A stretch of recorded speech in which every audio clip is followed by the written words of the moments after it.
Hi friends, welcome to my channel Jahir Easy English. Today I am going to discuss about preposition part 10. About এর ব্যবহার। কোন বিষয় সম্পর্কে বোঝালে about ব্যবহার করা হয়।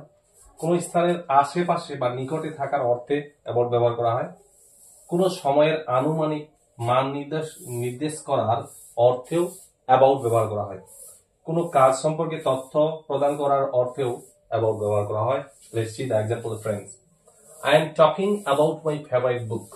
I am talking, আমি বলছি about my favorite book. আমার প্রিয় বই সম্পর্কে।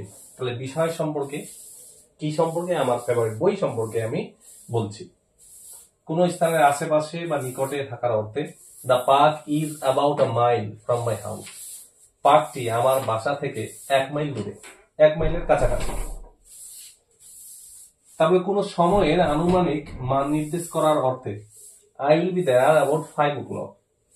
একটা আনুমানিক সময় বলছে আমি 5টার মধ্যে সেখানে হাজির হব। কোন কাজ সম্পর্কে তথ্য প্রদান করার অর্থে about ব্যবহার করা হয় the book is about the history of ancient India. বইটা হচ্ছে প্রাচীন ভারতের ইতিহাস নিয়ে। তাহলে একটা সময়ে কালকে নির্দেশ করছে, এই জন্য এখানে about ব্যবহার করা হয়েছে। কিছু কিছু ফিক্সড প্রিপোজিশন আমরা জেনে নিই। Friend, let's see.